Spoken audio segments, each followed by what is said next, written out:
Hey everyone, just a quick update on the on this website that I've been building. I've just made a small change to it, which I thought might be interesting, especially considering what's going on in the market at the moment. So as you know, this website basically was built to figure out what was the maximum amount of money you could make if you had a time machine. You could predict the perfect days to pair trade on. So if you, for example, you swapped at 0.05 intervals, you would swap on each of these days, and you'd swap 100% of shares. And by the end of it, you start with 100 shares of MicroStrategy and Tesla, and by the end you end up with 250,000 shares and $67 million. Um, so so that's still the same. I haven't had anything, haven't changed anything there. But what has changed is now it tells you the hodl amount. So what that is basically what would have happened if you hadn't done any pair trading. And at the beginning of 2024, you had 100 shares of MicroStrategy, 100 shares of Tesla, and you did nothing. So you would have $46,000 if you'd done nothing. Um, and you would have started with $25,000. So just by sitting on the shares, you would have almost doubled your bag. Versus if you'd done pair trading perfectly, you would have made 67 million. So anyway, the reason that's there is just a benchmark. It's just a benchmark how good you are at pair trading versus just doing nothing. So that's really important. You always want to be trying to beat your hodl amount. Anyway, that's the only tiny change I've made on this this part. But if you go into the test data now, you've got some additional benchmarks. So we've already been through all these things here. These are all the intervals, and each one of these is swapping 100%, but at different intervals. So for example, 0.05, you make 67 million, and you do 73 trades. But if you do 0.10, you drop down to 12 million, and you do about half the amount of trades, which makes sense. Half the amount of trades because you got you're waiting for the interval to go much bigger there's a bigger gap between each trade. And the reason why the portfolio balance or value changes so much between 0.10 and 0.05, well, to put it another way, you're doing double the amount of trades, but you make about 4 times the amount of money.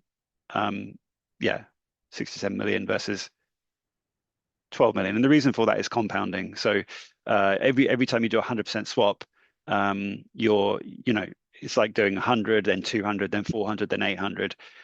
So obviously, the more trades you're doing, which would happen if you do 0.05, you do 73 trades, the compounding has a stronger effect because you've got each swap, it compounds and compounds and compounds.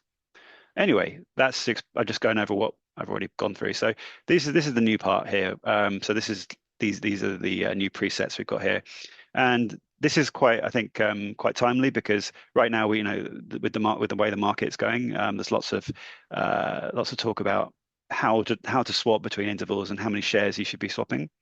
So what this is, instead of doing 100% swaps, you're fixing the amount of shares you swap. So for example, you're swapping 5 shares, 10 shares, 20 shares, 25, and 50 at different intervals. So for example, this is going to be a really, really like sort of conservative way of pair trading. So we'll choose this one first. So this is swapping 5 shares every time. Sorry, let me just step back for a second. I haven't changed the logic of when the trades happen. So these trades are still happening on the perfect days. So just bear that in mind. Like this preset here is exactly the same as this preset, except that instead of doing 100% swaps, you're doing 5 shares. You're swapping 5 shares every time. So hopefully that makes sense. So anyway, that you can see here that by just doing 5 shares each time you swap, you start with $25,000 and you go up to $55,000, and that's versus just holding and not doing any pair trading, you'd have $45,000. So you make about $10,000 in like 15 months, which is not super awesome.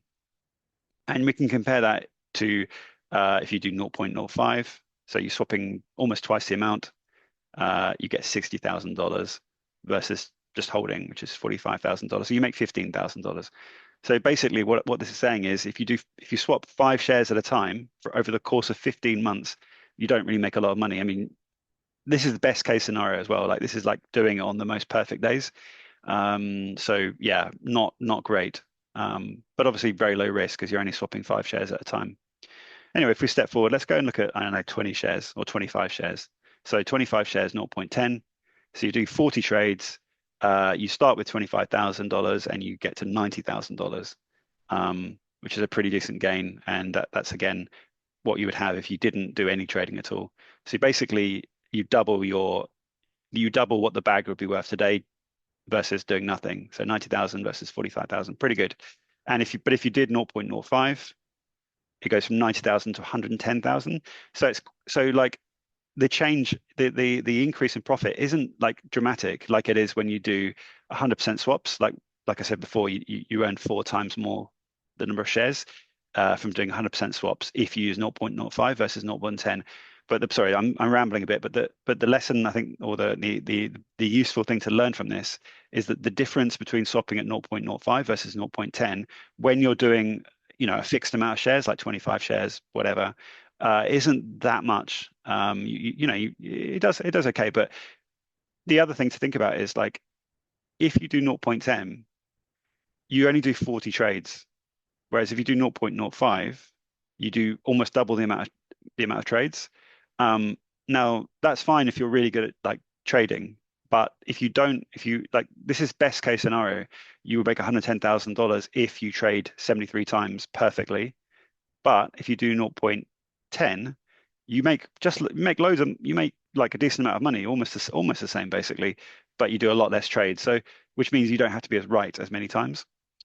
So yeah, I think that's that for me was quite interesting. I thought 0.05 was the best option because it was so much more profitable when you did 100% swaps. But I don't think many of us are doing 100% swaps. So actually, it's not the case that 0.05 is better. I think actually there's higher risk, but for slightly better return. So take that, take what you like from that. And then let's look at 50 shares. Why not? Just in case any of you guys are swapping 50 shares at a time. So if we do 0.10, you make $123,000.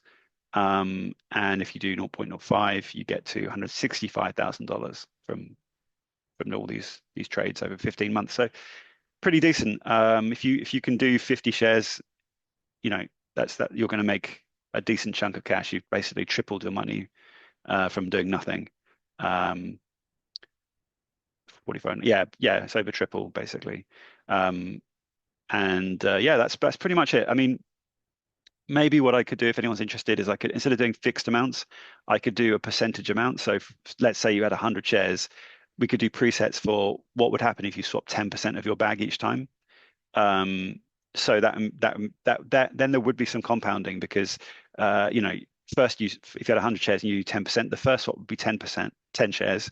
But then as time goes on, you 10% of whatever shares you've got would become much bigger. So I'd have to rerun the Python scripts to work that out. But yeah, let me know if that's something that would be interesting. Otherwise, that is it for now. Let me know what you think. And yeah, speak soon. Thanks, bye.